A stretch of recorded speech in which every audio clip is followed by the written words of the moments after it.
अभी आप लोग इन रिएक्शंस को बस देखते चलिए। यहाँ पर ये जो 2, 2, 3 ये सब लिखा हुआ है, जब मैं आपको बैलेंसिंग बताऊंगी तो ये सब बहुत अच्छे से आपको आ जाएगा। केमिकल रिएक्शन करवाने पर जो दूसरा चेंज है क्या होता है, कलर चेंज होता है। ये सब कल का जो वीडियो मैंने आपको बताया उसमें मैंने आपको ऐसे लिख लिख कर बता दिया था कि कलर चेंज होता है, गैस निकलता है, टेम्परेचर चेंज होता है। वही सारी चीजें आज मैं आपको एक एक रिएक्शन का एग्जाम्पल देकर बता रही हूँ। ये है लेड ऑक्साइड Pb3O4 जो कि सॉलिड फॉर्म में होता है, जो कि रियल में होता है रेड कलर का। जब इसको हीट करते हैं तो PbO बनता है। ये है lead mono oxide. Mono means क्या, एक ऑक्सीजन है ना यहाँ, इसीलिए इसको मोनो ऑक्साइड बोल देते हैं। इसको लेड ऑक्साइड बोल देते हैं। ये जिन भी साइंटिस्ट लोगों ने इसका नॉमेनक्लेचर किया होगा उन्होंने ऐसे नाम दे दिया, वरना यहाँ तो देखिए 4 ऑक्सीजन है तो टेट्रा ऑक्साइड होना चाहिए, लेकिन उन्होंने जो नाम दे दिया फिर उसी को सबको पढ़ना होता है। अभी जब मैं आपको नॉमेनक्लेचर पढ़ाऊंगी तो उसमें जो ऑर्गेनिक कंपाउंड है उनका हम नॉमेनक्लेचर अपने हिसाब से जो रूल है वैसे करते हैं। बाकी और सबका जो नेम आपको मिलेगा ना, तो वो जो साइंटिस्ट लोगों ने नेम दे दिया है वही आपको पढ़ना होगा। हर जगह जो रूल है वो अप्लाई नहीं होता। लेड ऑक्साइड सॉलिड फॉर्म में जो है, जब इसको हीट कर देते हैं तो येलो कलर का लेड मोनो ऑक्साइड मिलता है और ऑक्सीजन गैस निकलती है। यहाँ पर कलर चेंज हो गया, तो इस रिएक्शन को हम चेंज ऑफ कलर में रखेंगे, क्योंकि इसमें मेन इसका जो कैरेक्टरिस्टिक्स है वो कलर चेंज होना ही बता रहा। इसी रिएक्शन को ऑफ इवोल्यूशन ऑफ गैस में भी लिख सकते हैं। मतलब कुछ रिएक्शन ऐसे हैं जो आप 2-3 में एग्जाम्पल अगर एग्जाम में पूछे तो आप उसको वहां लिख सकते हैं।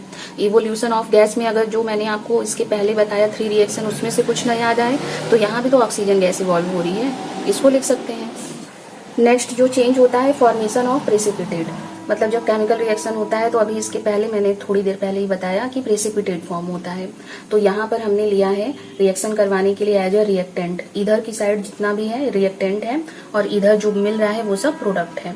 जिन चीजों को हम लेते हैं रिएक्शन करवाने के लिए उनको रिएक्टेंट कहते हैं। रिएक्शन करवाने के बाद जो मिलता है उनको हम प्रोडक्ट कहते हैं। AgNO3 इसका केमिकल नेम है सिल्वर नाइट्रेट। ये एक्वस फॉर्म में है, मतलब पानी में घुला हुआ है।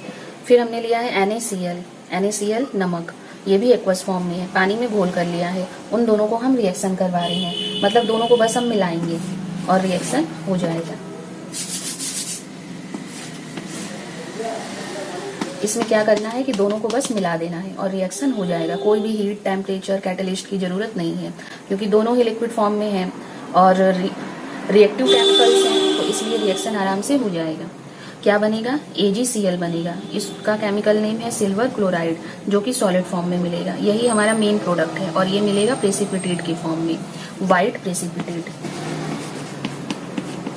व्हाइट प्रेसिपिटेट, प्रेसिपिटेट को ऐसे शॉर्टकट में लिखते हैं PPT। इसमें ये ऐसे मिल जाएगा और मिलेगा सोडियम नाइट्रेट, ये एक्वस फॉर्म में मिलेगा, मतलब इसी में ये घुला हुआ रहेगा। तो हमारा मेन प्रोडक्ट प्रेसिपिटेट है, इसको फिल्टर पेपर से छान कर हम निकाल लेंगे और जो लिक्विड होगा उसको वो दूसरे यूज में आ जाएगा। चौथा चेंज क्या होता है, एनर्जी में। एनर्जी में चेंज हीट, लाइट, इलेक्ट्रिसिटी और साउंड के फॉर्म में भी हो सकता है। यहाँ पर हीट और लाइट के फॉर्म में ज्यादा चेंज होता है। जब हम कोल को, जिसमें बहुत ज्यादा कार्बन होता है, और सॉलिड फॉर्म में लेते हैं, उसको जलाते हैं, ऑक्सीजन गैस से रिएक्शन करवा रहे, मतलब हम उसको हीट कर रहे हैं। जैसे कोयले को नॉर्मली विंटर में जलाते हैं लोग ना, वैसे, या खाना बनाने के लिए जलाते हैं। कार्बन डाइऑक्साइड गैस बहुत ज्यादा निकलता है और साथ में हीट और लाइट भी निकलती है। कार्बन डाइऑक्साइड गैस ज्यादा निकलता है, हीट ज्यादा निकलता है, लाइट थोड़ी कम निकलती है। तो कोई भी ऐसा रिएक्शन जिसमें हीट बहुत ज्यादा अमाउंट में इवॉल्व हो रहा है, निकल रहा है, तो उस रिएक्शन को कहा जाता है एक्सोथर्मिक रिएक्शन। इसमें एनर्जी चेंज हो गया, जो कोयला है वो पूरा का पूरा एनर्जी में कन्वर्ट हो गया। कुछ राख भी बचता है, पर अगर हम उसको इग्नोर कर दें तो कोयले से बहुत ज्यादा हीट मिलती है। तो एक सॉलिड टोटली कन्वर्ट हो गया हीट में, तो उसी को बोलेंगे एनर्जी चेंज।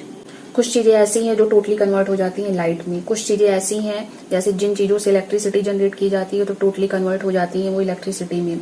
कुछ चीजें ऐसी हैं जो टोटली कन्वर्ट हो जाती हैं साउंड में। यहाँ पर टोटली कन्वर्ट हो रहा हीट में। अगर किसी रिएक्शन में हीट एब्जॉर्ब हो रही है तब उस रिएक्शन को बोलते हैं एंडोथर्मिक रिएक्शन। जैसे कि खाना बनाने के लिए हमें गैस से हीट देनी पड़ती है। यहाँ हमने क्विक लाइम लिया है CaO, calcium oxide, solid form में। जब उसको हम पानी में डाल देते हैं तो बन जाता है स्लैब्ड लाइम, CaOH का होल ट्वाइस।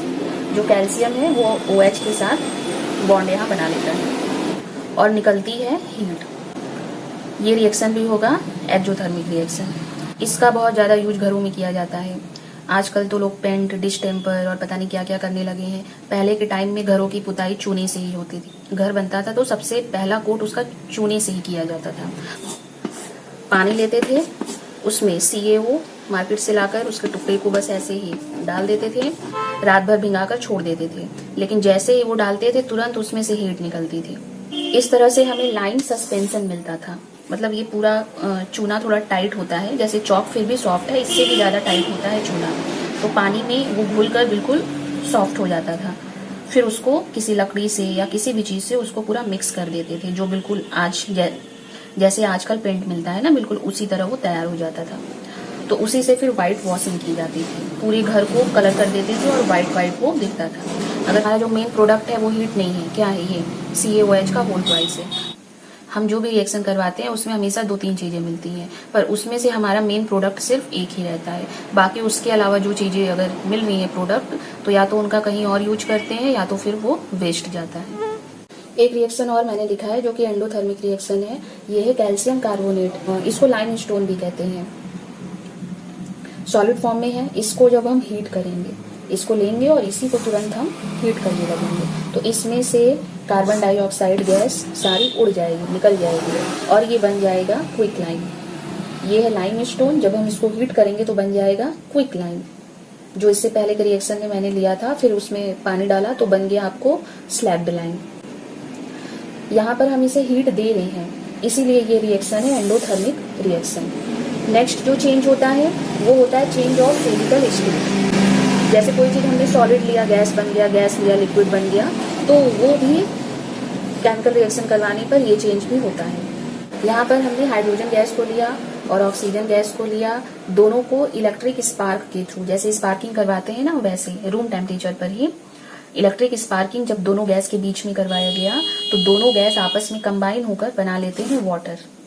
यहाँ पर आपको स्टेट देखना है कि ये दोनों गैस के फॉर्म में है और बना क्या रहे हैं, लिक्विड। तो रिएक्शन करवाने पर स्टेट चेंज हो गया। दूसरा एग्जाम्पल है अमोनिया गैस है और HCl गैस है। दोनों गैस की फॉर्म में है। रूम टेम्परेचर पर दोनों गैसों को एक टेस्ट ट्यूब में मिला दिया गया, क्लोज्ड टेस्ट ट्यूब में, तो बन गया अमोनियम क्लोराइड, जो कि सॉलिड फॉर्म में है। व्हाइट पाउडर के फॉर्म में होता है ये। गैस से बन गया क्या, सॉलिड। तो यहाँ पर भी स्टेट चेंज हो गया। अब जो नेक्स्ट टॉपिक है वो है केमिकल इक्वेशन। केमिकल इक्वेशन यही सब जो मैं लिख रही हूँ इसी को केमिकल इक्वेशन कहते हैं। अगर जो भी रिएक्टेंट हम लोग ले रहे हैं उससे रिएक्शन करवा रहे हैं, प्रोडक्ट मिल रहा, अगर हम इनको इस तरह से सिंबल के फॉर्म में ना लिखते, उसका नाम लिखते। नाम देखिए मैं लिख भी नहीं रही हूँ किसी का, इतना जगह ही नहीं है बोर्ड में कि मैं किसी का नाम लिखूँ। बहुत यहाँ लिखूँ मैं हाइड्रोजन, यहाँ ऑक्सीजन, यहाँ वाटर, सब भर जाएगा, एकदम हौच पौच हो जाएगा उसी में।